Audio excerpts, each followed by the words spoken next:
Hi every one. YPT study app എങ്ങനെ use ആക്കാം എന്നാണ് നമ്മളിപ്പോൾ നോക്കാനായിട്ട് പോകുന്നത്. വളരെ കുറച്ച് ടൈം കൊണ്ട് തന്നെ YPTയിൽ നമ്മൾ അറിഞ്ഞിരിക്കേണ്ട ബേസിക് കാര്യങ്ങളൊക്കെ ഞാൻ പറഞ്ഞു പോകുന്നുണ്ട്. അതിനു മുൻപ് YPT യൂസ് ആക്കുന്നതിലൂടെ നമുക്ക് കിട്ടുന്ന ബെനിഫിറ്റ്സ് എന്താണെന്ന് ഞാനൊന്ന് പറഞ്ഞുതരാം. നമ്മൾ ഡെയിലി എത്ര ടൈം പഠിച്ചു എന്ന് നമുക്ക് മനസ്സിലാക്കാൻ പറ്റും. നമ്മൾ ഇന്നലത്തേക്കാൾ കൂടുതൽ ഇന്ന് പഠിക്കണില്ലേ എന്ന് നമുക്ക് മനസ്സിലാക്കാൻ പറ്റും. അതുപോലെ നമ്മൾ കഴിഞ്ഞ വീക്കാണോ അതോ അല്ലെങ്കിൽ കഴിഞ്ഞ വീക്കിനേക്കാളും ഈ വീക്ക് ഇമ്പ്രൂവ് ചെയ്തോ അത് നമ്മൾ മടിപിടിച്ചിരുന്നോ എന്നുള്ള കാര്യമൊക്കെ നമുക്കിതിൽ മനസ്സിലാക്കാൻ പറ്റും. അതായത് ബേസിക്കലി നമ്മുടെ സ്റ്റഡീസിന് നമുക്കിവിടെ ട്രാക്ക് ചെയ്യാനായിട്ട് പറ്റും. അതുപോലെ തന്നെ നമ്മുടെ ഫ്രണ്ട്സിനൊക്കെ കൂടി നമുക്കൊരു ഗ്രൂപ്പ് ഉണ്ടാക്കാൻ പറ്റും. അപ്പോൾ നമ്മൾ പഠിക്കുന്നത് അവർക്കും അറിയാൻ പറ്റും, അവർ പഠിക്കുന്ന ടൈം നമുക്കും അറിയാൻ പറ്റും. അപ്പോൾ ഒരേ ടൈമിൽ ഇരുന്ന് പഠിക്കാൻ പറ്റും. അല്ലെങ്കിൽ നമ്മൾ ഇൻ കേസ് നമ്മൾ പഠിക്കാണ്ടിരിക്കുകയാണെങ്കിൽ ഓക്കെ ബാക്കിയുള്ളവരൊക്കെ പഠിക്കണ കാണുമ്പോൾ നമുക്ക് പഠിക്കാൻ തോന്നുമല്ലോ, അങ്ങനെ നമ്മൾ പഠിക്കും. അപ്പോൾ അതൊക്കെ ഒരു ഹെൽത്തി കോമ്പറ്റീഷനും നല്ലതാണ്. ഡെയിലി ഇത്ര ടൈം പഠിക്കണം എന്ന് പറഞ്ഞ് എല്ലാവരും കൂടി ഇരുന്ന് പഠിക്കാനും പിന്നെ നമുക്ക് എന്തൊക്കെ സബ്ജക്റ്റ് ഡെയിലി പഠിക്കണം, അതായത് ടൈം ടേബിൾ ക്രിയേറ്റ് ചെയ്യാനുള്ള ഓപ്ഷനുണ്ട് YPTയിൽ. അതുപോലെ നമ്മൾ YPT യൂസ് ചെയ്ത് പഠിക്കുമ്പോൾ നമുക്ക് ഇൻ കേസ് ഇൻസ്റ്റൊക്കെ ഓപ്പൺ ചെയ്യാൻ തോന്നിക്കഴിഞ്ഞാലും ഓപ്പൺ ആവത്തില്ല. അതിനുള്ള ഓപ്ഷൻസ് ഒക്കെ ഉണ്ട് YPTയിൽ. ഇനി നമുക്ക് എങ്ങനെ YPT യൂസ് ആക്കാം എന്നുള്ള കാര്യങ്ങൾ നോക്കി നോക്കാം. അപ്പോൾ ആദ്യം നിങ്ങൾ പ്ലേ സ്റ്റോറിൽ പോയിട്ട് YPT ഇൻസ്റ്റാൾ ചെയ്യുക. വേണമെങ്കിൽ ലിങ്ക് ഞാൻ ഡിസ്ക്രിപ്ഷൻ ബോക്സിൽ കൊടുക്കാം. അപ്പോൾ YPT ഇൻസ്റ്റാൾ ചെയ്ത് ഓപ്പൺ ചെയ്യുക. എന്നിട്ട് ഫസ്റ്റ് ടൈം യൂസേഴ്സ് ആണെങ്കിൽ ക്രിയേറ്റ് അക്കൗണ്ട് കൊടുത്ത് അക്കൗണ്ട് ക്രിയേറ്റ് ചെയ്യുക. ഇവിടെ നിങ്ങൾ നിങ്ങളുടെ നെയിം അല്ലെങ്കിൽ നിങ്ങൾക്ക് ഇഷ്ടമുള്ള ഒരു നെയിം കൊടുക്കാം. ഇവിടെ നിങ്ങൾ എന്താ പഠിക്കണേ എന്നുള്ളതാണ് ചൂസ് ചെയ്യേണ്ടത്. അതായത് ഹയർ സെക്കൻഡറി, കൊമേഴ്സ് ആണോ, സയൻസ് ആണോ, അല്ലെങ്കിൽ ഏതെങ്കിലും എൻട്രൻസ് എക്സാമിന് പ്രിപ്പയർ ചെയ്യുന്ന സ്റ്റുഡൻസ് ആണോ എന്നൊക്കെയുള്ളതാണ്. അപ്പോൾ ജസ്റ്റ് ഒന്ന് താഴോട്ട് സ്ക്രോൾ ചെയ്ത് കഴിഞ്ഞാൽ അവിടെ CA CS ഒക്കെ കാണാനായിട്ട് പറ്റും. ഞാനിപ്പോൾ CA ആണ് ചൂസ് ചെയ്തിട്ടുള്ളത്. ഇത്രയും ചെയ്ത് കഴിഞ്ഞാൽ ഹോം സ്ക്രീൻ സെലക്ട് ചെയ്യാനുള്ള ഒരു ഓപ്ഷൻ വരും. YPT ക്ലാസിക്കും ഉണ്ട്, YPT പ്ലാനറും ഉണ്ട്. ഏതെങ്കിലും ഒരെണ്ണം ചൂസ് ചെയ്യുക. ഇതാണ് YPT ക്ലാസിക്. ഇനി YPT പ്ലാനറിലോട്ട് ചേഞ്ച് ചെയ്യണമെന്നുണ്ടെങ്കിൽ ഏറ്റവും താഴെ റൈറ്റ് സൈഡിൽ മോർ എടുത്ത് സെലക്ട് ഹോം സ്ക്രീൻ എടുത്ത് കഴിഞ്ഞാൽ നേരത്തെ കണ്ട പോലെ 2 ഓപ്ഷൻസ് വരും. അപ്പോൾ അവിടെ നിങ്ങൾക്ക് ചേഞ്ച് ചെയ്യാവുന്നതാണ്. ഞാൻ എന്തായാലും YPT ക്ലാസിക് യൂസ് ചെയ്തിട്ടാണ് ഈ വീഡിയോയിൽ പറയുന്നത്. ഇതെൻ്റെ ഫോണിലെ YPT ആപ്പാണ് കേട്ടോ. അപ്പോൾ ഇതുപോലെ നല്ല ഭംഗിയായിട്ട് നിങ്ങൾക്കും കസ്റ്റമൈസ് ചെയ്യാനായിട്ട് പറ്റും. അപ്പോൾ അതെങ്ങനെയാണ് ഞാൻ പറഞ്ഞുതരാം. നിങ്ങൾ ടോപ്പ് ലെഫ്റ്റ് കോർണറിൽ 3 ലൈൻസ് കണ്ടു, അപ്പോൾ അത് എടുക്കുക. അവിടെ കുറച്ച് താഴെയായിട്ട് നിങ്ങൾക്ക് തീം സെറ്റിങ്സ് എന്നുള്ളത് കാണാനായിട്ട് പറ്റും. അപ്പോൾ അതിലേക്ക് പോയി കഴിഞ്ഞാലാണ് നിങ്ങളുടെ തീം നിങ്ങൾക്ക് കസ്റ്റമൈസ് ചെയ്യാൻ പറ്റുക. അവിടെ നിങ്ങളുടെ ഫോണ്ട് ചേഞ്ച് ചെയ്യാനായിട്ട് പറ്റും, ഇഷ്ടമുള്ള ഫോണ്ട് എടുക്കാനായിട്ട് പറ്റും. അതുപോലെ തന്നെ ഇത് ലൈറ്റ് മോഡാണ്, ഡാർക്ക് മോഡ് ആക്കണമെങ്കിൽ അങ്ങനെ ആക്കാനായിട്ട് പറ്റും. പിന്നെ അത് ഏറ്റവും താഴെ കണ്ടോ നിങ്ങൾ കസ്റ്റമൈസ് തീം എന്ന് പറഞ്ഞിട്ടുള്ളത്, അതെടുക്കുമ്പോൾ ആദ്യം കാണുന്നത് ഞാൻ സേവ് ചെയ്ത് വെച്ചിട്ടുള്ളതൊക്കെയാണ്. അപ്പം നിങ്ങൾ ഏതെങ്കിലും സേവ് ചെയ്തിട്ട് വെച്ച് കഴിഞ്ഞാൽ അവിടെയാണ് കാണുക. അതല്ലെങ്കിൽ അവിടെ പ്ലസിനുള്ള ഓപ്ഷൻ കണ്ടോ, അത് കഴിഞ്ഞാൽ ക്രിയേറ്റ് ചെയ്യാൻ പറ്റും. അല്ലാണ്ട് പ്ലസിൻ്റെ താഴെ കണ്ടോ, അവിടെ പോയി കഴിഞ്ഞാൽ നിങ്ങൾക്ക് ഇഷ്ടംപോലെ ആൾക്കാർ ക്രിയേറ്റ് ചെയ്ത് വെച്ചിട്ടുള്ളത് കാണാനായിട്ട് പറ്റും. അവിടെ പോയി കഴിഞ്ഞാൽ നിങ്ങൾക്ക് ഏതെങ്കിലും ഒരെണ്ണം എടുത്തിട്ട് നിങ്ങൾക്ക് ആദ്യം സേവ് ചെയ്യാം. അപ്പോൾ നേരത്തെ കണ്ടോടത്ത് വരും. അല്ലെങ്കിൽ നമുക്ക് എന്തെങ്കിലും സെർച്ച് ചെയ്യണമെങ്കിൽ അത് പറ്റും. അതായത് അത് റിലേറ്റ് ആയിട്ടുള്ള കുറേ വരും. അല്ലെങ്കിൽ ഞാൻ പറഞ്ഞില്ലേ നമുക്ക് സ്വയം ക്രിയേറ്റ് ചെയ്യാനും പറ്റും. ആ പ്ലസ് സൈക്കിളിൽ പോയാൽ മതി. അപ്പോൾ നമുക്ക് ഇനി ഒരെണ്ണം സെലക്ട് ചെയ്ത് അത് അപ്ലൈ ചെയ്യാൻ നോക്കാം. ഒരെണ്ണം ചൂസ് ചെയ്യാം. ഓക്കെ, ഇത് നമുക്ക് സേവ് ചെയ്യാം ഫസ്റ്റ്. അപ്പോൾ നമ്മൾ നേരത്തെ പറഞ്ഞില്ലേ അവിടെ കാണും, നമ്മൾ സേവ് ചെയ്ത് വെച്ചിട്ടുള്ള അവിടെ കാണും. അവിടെ പോയിട്ട് അതെടുത്തിട്ട് അപ്ലൈ ചെയ്യുക, അത്രയേ ഉള്ളൂ. അപ്പോൾ അത് വന്നിട്ടുണ്ടാവും. നോക്കി നോക്കാം. കണ്ടോ, വന്നു. നമുക്ക് ജസ്റ്റ് ഒന്ന് ടൈമറിൻ്റെ അവിടുത്തെ കളർ ഒന്ന് ചേഞ്ച് ചെയ്ത് നോക്കാം. അതായത് തീം സെറ്റിങ്സിൽ തന്നെ പോയിട്ട് തീം കളറില്ലേ അവിടെ പോയിട്ട് നമുക്ക് ഇഷ്ടമുള്ള കളർ ചൂസ് ചെയ്യാം. അപ്പോൾ വന്നിട്ടുണ്ടാവും. അപ്പോൾ നമുക്കിനി മെയിൻ കാര്യങ്ങളിലേക്ക് കിടക്കാം. അപ്പോൾ നമുക്ക് പഠിക്കാനുള്ള സബ്ജക്റ്റുകളൊക്കെ നമുക്കിവിടെ സെറ്റ് ചെയ്യാൻ പറ്റും. അതായത് ഇപ്പം ഞാനിവിടെ മാത്സ്, ലീഗൽ ആപ്റ്റിറ്റ്യൂഡിനൊക്കെ ചുമ്മാ കൊടുത്തേക്കാണ്. അപ്പോൾ നമ്മുടെ സബ്ജക്റ്റുകൾ നമുക്കവിടെ ആഡ് ചെയ്യാം. ഇപ്പോൾ ഒരു പുതിയൊരു സബ്ജക്റ്റ് എങ്ങനെ ആഡ് ചെയ്യാം നമുക്ക് നോക്കാം. അവിടെ എഡിറ്റ് കണ്ടില്ല, അവിടെ പോയിട്ട് നമുക്ക് ഏത് സബ്ജക്റ്റാണോ നമ്മുടെ സബ്ജക്റ്റ് നെയിം ഒന്ന് ജസ്റ്റ് ഒന്ന് ടൈപ്പ് ചെയ്യാം. അപ്പം ഞാനിവിടെ സയൻസ് എന്നൊക്കെയാണ് കൊടുത്തിട്ടുള്ളത്. അപ്പം നമുക്ക് ഇഷ്ടപ്പെട്ട ഒരു കളർ സബ്ജക്റ്റ് കളറായിട്ട് ചൂസ് ചെയ്യാനായിട്ട് പറ്റും. അപ്പോൾ നമുക്കതൊന്ന് ചെയ്ത് നോക്കാം.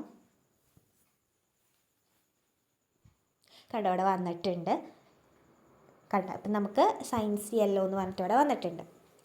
ഈ സബ്ജക്റ്റ് നെയിംസ് ഇനി ചേഞ്ച് ആവില്ല. അതായത് നമ്മൾ എപ്പോൾ ചേഞ്ച് ചെയ്യുന്നു അപ്പോഴേ ചേഞ്ച് ആവുള്ളൂ. അതല്ലാണ്ട് ഓരോ ദിവസവും നമ്മൾ ഈ സബ്ജക്റ്റുകളിൽ ഏതൊക്കെ ചാപ്റ്റേഴ്സ് അല്ലെങ്കിൽ ഏതൊക്കെ ടോപ്പിക്സ് പഠിച്ച് തീർക്കണമെന്ന് നമുക്ക് സെറ്റ് ചെയ്യാൻ പറ്റും. എല്ലാ ദിവസവും നമുക്ക് ഈ ടു ഡു ലിസ്റ്റ് മാറ്റാനായിട്ട് പറ്റും. അതായത് സബ്ജക്റ്റ് നെയിം മാറില്ല, പക്ഷേ അതിൻ്റെ അടിയിൽ വരുന്ന ഏതൊക്കെ ഞാൻ കണ്ടില്ല അവിടെ സെറ്റ് എന്നൊക്കെ എഴുതിയേക്കണേ അതിങ്ങനെ ചേഞ്ച് ചെയ്യാനായിട്ട് പറ്റും. അതെങ്ങനെയാണെന്ന് നമുക്ക് നോക്കാം. ആ ടു ഡു ലിസ്റ്റ് കണ്ടില്ലേ, അവിടെ പോയി കഴിഞ്ഞാൽ നമ്മുടെ സബ്ജക്റ്റുകളൊക്കെ അവിടെ വരും. അപ്പോൾ അവിടെ പോയിട്ട് ഏത് സബ്ജക്റ്റിലാണോ നമുക്ക് ആഡ് ചെയ്യേണ്ടത് ആ പ്ലസ് സൈക്കിളിൽ പോയി കഴിഞ്ഞാൽ നമുക്ക് ആഡ് ചെയ്യാവുന്നതാണ്. അല്ലെങ്കിൽ നമുക്ക് സിമ്പിളായിട്ട് ചെയ്യാൻ പറ്റുന്നത് എങ്ങനെയാണെന്ന് വെച്ച് കഴിഞ്ഞാൽ ജസ്റ്റ് ആ സബ്ജക്റ്റ് ഒന്ന് റൈറ്റ് സ്വൈപ്പ് ചെയ്യുക. അപ്പോൾ നമുക്കവിടെ ടു ഡു ലിസ്റ്റിൻ്റെ ഓപ്ഷൻ വരും. അതായത് മറ്റേ തന്നെ, എന്നാലും ഞാൻ ഒരു സിമ്പിളായിട്ട് പറഞ്ഞതാണ്. അപ്പോൾ അവിടെ പോയി കഴിഞ്ഞാൽ നമുക്ക് സബ്ജക്റ്റുകൾ നമുക്ക് ഏത് ചാപ്റ്റേഴ്സ് വേണമെന്ന് നമുക്ക് ആഡ് ചെയ്യാനായിട്ട് പറ്റും. ഇപ്പം ഞാൻ ഫിസിക്സിൻ്റെ കൂടെ, അതായത് സയൻസ് ആണല്ലോ, അപ്പോൾ ഫിസിക്സ്, കെമിസ്ട്രി, ബയോളജി എന്നുള്ള രീതിയിലാണ് കൊടുത്തിട്ടുള്ളത്. ചുമ്മാ ഇങ്ങനെ അറിയാൻ വേണ്ടി കൊടുത്തതാണ്. ഇതെന്താ പ്രശ്നം എന്ന് വെച്ചാലേ, ഞാനേ ഇത് ഫുള്ളും സ്ക്രീൻ റെക്കോർഡ് ചെയ്തിട്ട് പിന്നെ ഇപ്പോൾ വോയിസ് ഓവർ കൊടുക്കുക. അപ്പോൾ അത് ലോങ് വീഡിയോ ആണ്. അപ്പോൾ അതിങ്ങനെ എഡിറ്റ് ചെയ്യാൻ മടിയായതുകൊണ്ടാണ്, അതാണ് ഇങ്ങനെ ഇതൊക്കെ ഞാൻ പറയേണ്ടി വരണേ. പക്ഷെ നിങ്ങളിങ്ങനെ സ്കിപ്പ് ചെയ്തിട്ടൊക്കെ ആലേ കേൾക്കുന്നുണ്ടാവും, അപ്പോൾ കുഴപ്പമുണ്ടാവില്ല എന്ന് വിചാരിക്കുന്നു.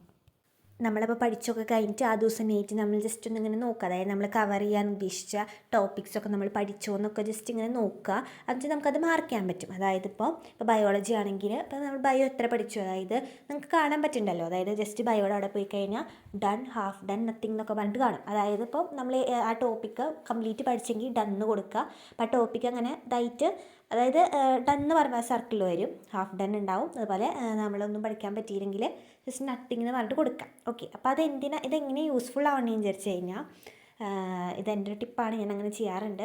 അതായത് ഇപ്പോൾ ഇത് നിങ്ങൾക്ക് ആ ടൈമറിൻ്റെ ഏറ്റവും മുകളിലായിട്ട് ഡേറ്റ് കാണാൻ പറ്റുന്നുണ്ടാവില്ലേ, അത് ഇന്നത്തെ ഡേറ്റ് ആയിരിക്കും. അപ്പോൾ അത് കഴിഞ്ഞിട്ട് നമ്മൾ ജസ്റ്റ് ഇങ്ങനെ റൈറ്റിലേക്ക് സ്വൈപ്പ് ചെയ്യുമ്പോൾ നെക്സ്റ്റ് ഡേ വരും. ഓക്കെ, അതിപ്പോൾ വരും കേട്ടോ. ഞാൻ പറഞ്ഞില്ല, എഡിറ്റ് ചെയ്യാൻ മടിയായിട്ടാണ്. നിങ്ങളിതൊന്നും കാണുന്നുണ്ടാവില്ല എനിക്കറിയാം. അപ്പോൾ ആരെങ്കിലും കാണണമെങ്കിൽ ഒന്ന് സബ്സ്ക്രൈബ് ചെയ്യട്ടെ ഈ ആപ്പിൽ. ഓക്കെ, നെക്സ്റ്റ് ഡേ വന്നു. അപ്പോൾ നെക്സ്റ്റ് ഡേ ടോപ്പിക്സ് സെറ്റ് ചെയ്യുന്ന ടൈമിൽ നമ്മൾ ഇന്നലെ പഠിച്ചിട്ടുള്ള, അതായത് ഇന്നലെ നമുക്ക് പകുതി കംപ്ലീറ്റ് ചെയ്യാൻ പറ്റിയ ടോപ്പിക് ഉണ്ടാവില്ല. ഇപ്പോൾ ഇവിടെ ബയോളജിയാണ്. അപ്പോൾ അതാണെങ്കിൽ നമ്മൾ എന്ത് ചെയ്യുക, നെക്സ്റ്റ് ഡേ അവിടെ നമ്മളിപ്പോൾ ഞാനിങ്ങനെ ചെയ്യുന്നത് എങ്ങനെയാണെന്ന് വെച്ച് കഴിഞ്ഞാൽ, അന്നത്തെ ദിവസത്തെ ബയോളജി പഠിക്കാനുണ്ട്. അപ്പോൾ 1 അത് പ്ലസ് ഇന്നലത്തെ ഹാഫ് 1.5 എന്ന് ഞാനങ്ങനെ കൊടുക്കും.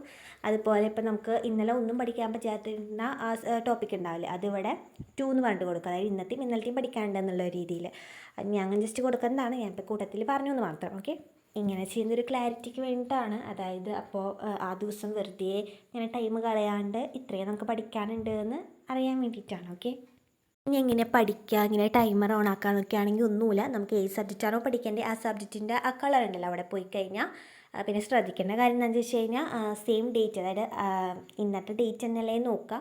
അങ്ങനെ പോയി കഴിഞ്ഞാൽ നമ്മൾ ഏതെങ്കിലും ഒരു ഗ്രൂപ്പിൽ ഉണ്ടെങ്കിൽ ആ ഗ്രൂപ്പിലോട്ട് ഡയറക്റ്റ്ലി വരും. അപ്പം ഞാനുള്ളൊരു ഗ്രൂപ്പാണിത്. ടൈം നിങ്ങൾക്ക് അവിടെ കാണണ്ടല്ലോ. അപ്പോൾ ഇതൊരു ഗ്രൂപ്പാണ്. ഇതുപോലെ ഗ്രൂപ്പുകൾ എവിടെ ഉണ്ടാവാന്ന് ചോദിച്ചു കഴിഞ്ഞാൽ നിങ്ങൾക്ക് അവിടെ കാണണ്ടല്ലോ, ഏറ്റവും താഴെ ഗ്രൂപ്പ് എന്ന് പറഞ്ഞിട്ട് അവിടെ പോയി കഴിഞ്ഞാൽ നമ്മൾ ഏതൊക്കെ ഗ്രൂപ്പിലുണ്ടോ ആ ഗ്രൂപ്പുകളൊക്കെ അവിടെ കാണാൻ പറ്റും. ഞാൻ ഒരുപാട് ഗ്രൂപ്പുകളുണ്ടായിരുന്നു. അപ്പോൾ അതിന്നൊക്കെ പോയിട്ട് ഇപ്പം ഞാൻ നിങ്ങൾക്ക് കാണാൻ പറ്റുന്നുണ്ടാവും. ഇപ്പം ടോട്ടൽ ഞാനുള്ള ഗ്രൂപ്പ്സിൻ്റെ കൗണ്ട് 3 ആണ്. അപ്പോൾ അതിൽ ഫസ്റ്റ് വൺ എൻ്റെ ഫ്രണ്ട്സായിട്ട് ഞാൻ ക്രിയേറ്റ് ചെയ്ത ഗ്രൂപ്പാണ്. പല 2 പേര് പഠിക്കണമില്ല, അപ്പോൾ അതുകൊണ്ട് ഞാൻ അവർ റിമൂവ് ആക്കിയിട്ടുണ്ടായി. അപ്പോൾ ഇതിൽ നോക്കിക്കഴിഞ്ഞാൽ ആ ഗ്രൂപ്പിലെ മെമ്പേഴ്സ് എത്ര ടൈം പഠിച്ചു എന്ന് നമുക്ക് കാണാൻ പറ്റും കേട്ടോ. അവർ എല്ലാ ദിവസവും ഏതൊക്കെ ദിവസം പഠിച്ചു എന്നുള്ളത് കാണാൻ പറ്റും, അവർ എത്ര ടൈം പഠിച്ചു എന്നുള്ളത് കാണാൻ പറ്റും. നമ്മളെല്ലാ ദിവസവും പഠിച്ചു കഴിഞ്ഞാൽ നമുക്ക് ഇങ്ങനെ കാണുമ്പോൾ തന്നെ ഭയങ്കര ഹാപ്പിനെസ് ആയിരിക്കും. ഓക്കെ, അപ്പോൾ നമുക്ക് ഇനി വേറെ ഗ്രൂപ്പുകൾക്ക് എങ്ങനെ ആഡ് ആവാമെന്ന് നോക്കാം. ആ പ്ലസ് ഐക്കൺ ക്ലിക്ക് ചെയ്ത് കഴിഞ്ഞാൽ കുറേ ഗ്രൂപ്പ്സ് ഇങ്ങനെ കാണാനായിട്ട് പറ്റും. അപ്പോൾ അതിൽ ഏതെങ്കിലുമൊക്കെ ഗ്രൂപ്പിൽ നമുക്ക് ആഡ് ആവണമെങ്കിൽ അതും പറ്റും. ഒരു ഗ്രൂപ്പിൽ എത്ര ഗ്രൂപ്പിൽ വേണമെങ്കിൽ നമുക്ക് ആഡ് ആവാൻ പറ്റും. അപ്പോൾ ജസ്റ്റ് ഒരു ഗ്രൂപ്പിൽ നമുക്ക് ക്ലിക്ക് ചെയ്ത് കഴിഞ്ഞാൽ നമുക്ക് ആ ഗ്രൂപ്പിൽ എന്താ നടക്കണേന്ന് അറിയണമെങ്കിൽ, ആ ഗ്രൂപ്പ് എന്തിൻ്റെ, അത് മീൻസ് എത്ര ആൾക്കാരുണ്ട് എന്നൊക്കെ അറിയണമെന്നുണ്ടെങ്കിൽ നമ്മൾ ജസ്റ്റ് അവിടെ ലുക്ക് അറൗണ്ട് കണ്ടോ, അവിടെ പോയി കഴിഞ്ഞാൽ നമുക്ക് എത്ര മെമ്പേഴ്സ് ഉണ്ട്, അവരൊക്കെ എത്ര ടൈം പഠിക്കുന്നുണ്ട്, ആരൊക്കെ പഠിക്കുന്നുണ്ട്, ആ ഗ്രൂപ്പിൽ നമ്മൾ ആഡ് ആവണമെന്നൊക്കെ നോക്കാം. നമുക്ക് അങ്ങനെ ഇഷ്ടപ്പെട്ട് കഴിഞ്ഞാൽ നമുക്ക് ജോയിൻ ചെയ്യണമെങ്കിൽ എന്ത് ചെയ്യാം, ജോയിൻ ചെയ്യാനും പറ്റും. ഇതിൽ അറിഞ്ഞിരിക്കേണ്ട കുറച്ച് ഫീച്ചേഴ്സും കൂടിയും പറഞ്ഞുതരാം. അതിനായിട്ട് ടോപ്പ് ലെഫ്റ്റിലെ 3 ലൈൻസിലോട്ട് പോവാം. അതിൽ ഫസ്റ്റിൽ കിടക്കുന്നത് നമുക്ക് എല്ലാവർക്കും അറിയാവുന്ന ഒരു സ്റ്റഡി ടെക്നിക്കാണ് അല്ലേ. 25 മിനിറ്റ്സ് പഠിക്കുക, 5 മിനിറ്റ്സ് ബ്രേക്ക് എടുക്കുക. അപ്പോൾ അതിനായിട്ട് അങ്ങനെ പഠിക്കണമെന്നുണ്ടെങ്കിൽ അത് ഓൺ ആക്കിയിട്ട് പോയി കഴിഞ്ഞാൽ അപ്പോൾ ടൈമർ ഇങ്ങനെ 25 മിനിറ്റ്സ് എന്ന് പറഞ്ഞിട്ട് വരും. ഓൺ ആക്കിയിട്ട് അങ്ങനെ പഠിച്ചു നോക്കാം. അപ്പോൾ ഇങ്ങനെ ടൈമർ ഇല്ലാണ്ട് നമ്മൾ പഠിക്കുകയാണെങ്കിൽ എനിക്കൊക്കെ സംഭവിക്കുന്നതാണ്, നമ്മൾ 5 മിനിറ്റ്സ് പഠിച്ചിട്ട് 25 മിനിറ്റ്സ് ബ്രേക്ക് എടുക്കും. അപ്പോൾ ടൈമറോട് കൂടി പഠിക്കുമ്പോൾ ആ ഒരു പ്രശ്നം വരില്ല. അപ്പോൾ ഇങ്ങനെ ഒന്ന് ട്രൈ ചെയ്ത് നോക്കാം. ഇത് 5 മിനിറ്റ്സ് ബ്രേക്കിൻ്റെ ആണ് കേട്ടോ. ഇനി നമുക്ക് ഓഫ് ചെയ്ത് കഴിഞ്ഞാൽ നമ്മൾ നോർമൽ ടൈമർ ഇല്ലേ അവിടേക്ക് വരും. ഇനി ഓഫ്ലൈൻ മോഡ് എന്താണെന്ന് പറഞ്ഞുതരാം. ഓഫ്ലൈൻ മോഡ് ഓൺ ആക്കുക. ടൈമർ അപ്പോൾ ഓൺ ആവും. അപ്പോൾ ഇവിടെ എന്താ സംഭവിക്കുന്നത് വെച്ച് കഴിഞ്ഞാൽ നമ്മൾ പഠിച്ചുകൊണ്ടിരിക്കുന്നത് നമ്മുടെ ഗ്രൂപ്പിലെ മറ്റ് മെമ്പേഴ്സില്ലേ അവർക്ക് കാണാനായിട്ട് പറ്റില്ല. അതുപോലെ തന്നെ അവർ പഠിക്കുന്നതും നമുക്ക് കാണാനായിട്ട് പറ്റില്ല. വൺസ് നമ്മൾ ഓഫ്ലൈൻ മോഡ് ഓഫ് ആക്കി കഴിഞ്ഞാൽ നമ്മൾ ഓൺലൈൻ മോഡാവും. അതായത് നമ്മൾ പഠിച്ചുകൊണ്ടിരിക്കുന്നത് മറ്റ് മെമ്പേഴ്സിന് കാണാനായിട്ട് പറ്റും, അതുപോലെ അവർ പഠിക്കുന്നത് നമുക്കും കാണാനായിട്ട് പറ്റും. അതുപോലെ തന്നെ നമ്മൾ അത് ഓഫ്ലൈൻ മോഡിൽ പഠിച്ച ആ ഒരു ടൈമില്ല, അത് ആഡ് ഓൺ ആയിക്കോളൂ കേട്ടോ, അത് മറ്റ് മെമ്പേഴ്സിന് കാണാനായിട്ട് പറ്റും. ഇതാണ് ഇവർ തമ്മിലുള്ള മെയിൻ ഡിഫറൻസ് എന്ന് പറയുന്നത്. ഇനി നമുക്ക് മറ്റ് ഫീച്ചേഴ്സ് നോക്കി നോക്കാം. നമ്മൾ ടൈമർ യൂസ് ചെയ്ത് പഠിച്ചുകൊണ്ടിരിക്കുന്ന ടൈമിൽ YPT ആപ്പ് ക്ലോസ് ചെയ്യുമ്പോൾ നമുക്ക് ഇങ്ങനെയായിരിക്കും കാണാനായിട്ട് പറ്റുക. അതായത് നമുക്ക് വേറെ ഒരു ആപ്പും ഓപ്പൺ ചെയ്യാനായിട്ട് പറ്റില്ല. അപ്പം നമുക്ക് വേറെ ഏതെങ്കിലും ആപ്പ് പഠിക്കാനായിട്ട് ഓപ്പൺ ചെയ്യണമെന്നുണ്ടെങ്കിൽ നമ്മൾ എന്ത് ചെയ്യും? നോട്ട്സ് നോക്കാൻ സ്റ്റഡി കോളർ ആപ്പ് യൂസ് ചെയ്യണമെന്നുണ്ടെങ്കിൽ ഓക്കെ, സ്റ്റഡി കോളർ ആപ്പ് എങ്ങനെ യൂസ് ആക്കണം ഞാൻ നെക്സ്റ്റ് വീഡിയോയിൽ പറയാം കേട്ടോ. അപ്പോൾ CA സ്റ്റുഡൻസ് ആണെങ്കിൽ മസ്റ്റ് വാച്ച് ആണ്. അല്ലെങ്കിൽ നമ്മൾ യൂട്യൂബ് ലെക്ചേഴ്സൊക്കെ കാണുന്നുണ്ട്, അപ്പോൾ യൂട്യൂബ് ഓപ്പൺ ചെയ്യാൻ നമ്മൾ എന്ത് ചെയ്യും? അതിനായിട്ട് ഇവിടെ കണ്ടോ അലൗഡ് ആപ്സ്, അവിടെ പോയി കഴിഞ്ഞിട്ട് ഇപ്പോൾ നമുക്ക് യൂട്യൂബ് ആണെങ്കിൽ അവിടെ ജസ്റ്റ് ടിക്ക് ചെയ്താൽ മതി. അല്ലെങ്കിൽ നമുക്ക് വേണ്ട സ്റ്റഡി കോളർ ആച്ചാൽ അത് ടിക്ക് ചെയ്യാം. ഇനി നമ്മൾ YPT ക്ലോസ് ചെയ്യുമ്പോൾ നമുക്ക് എങ്ങനെയായിരിക്കും വരിക? അതായത് നമുക്ക് യൂട്യൂബ് ഓപ്പൺ ചെയ്ത് ലെക്ചേഴ്സ് വാച്ച് ചെയ്യാനായിട്ട് പറ്റും. നിങ്ങൾക്ക് അവിടെ കാണാൻ പറ്റണില്ലേ ടൈമർ, ബുക്സ്, ഇൻസൈറ്റ്സ്. അവിടെ പോയി കഴിഞ്ഞാൽ നമ്മൾ എങ്ങനെയാണ് പഠിക്കണേ എന്നുള്ള കാര്യങ്ങൾ നമുക്ക് കാണാനായിട്ട് പറ്റും. ഏത് സബ്ജക്റ്റിലാണ് നമ്മൾ ഏറ്റവും കൂടുതൽ ടൈം സ്പെൻഡ് ചെയ്യലേ തുടങ്ങിയിട്ടുള്ള കാര്യങ്ങളൊക്കെ അറിയാൻ പറ്റും. വീക്ക്ലി നമ്മൾ എത്ര ടൈം പഠിച്ചു ഒക്കെ നമുക്കറിയാൻ പറ്റും. ഇതൊക്കെ നിങ്ങൾ പഠിച്ച് കഴിഞ്ഞിട്ടൊന്ന് ചെക്ക് ചെയ്ത് നോക്കാം. ഇനി ഒരു കാര്യം കൂടി പറയാനുള്ളൂ, നിങ്ങൾക്ക് അവിടെ ടൈം ടേബിൾ കാണില്ലേ ലാസ്റ്റ്, അവിടെ പോയി കഴിഞ്ഞാൽ എല്ലാവരും പഠിക്കണേക്കാൾ മുൻപ് ഒരു ടൈം ടേബിളൊക്കെ ഉണ്ടാക്കി പഠിക്കാനായിട്ട് ശ്രമിക്കുക. അപ്പോൾ അവിടെ പോയി കഴിഞ്ഞാൽ ആ ടൈം ടേബിൾ നമുക്ക് ഗാലറിയിലോട്ട് സേവ് ചെയ്യാനുള്ള ഓപ്ഷൻസ് ഉണ്ട്. അപ്പോൾ അതൊന്നും എല്ലാവരും ചെക്ക് ചെയ്ത് നോക്കട്ടെ. ആരും പോകല്ലായിട്ട് ഒരു കാര്യം ലാസ്റ്റ് പറയാണ്ട് അത് കേൾക്കുക.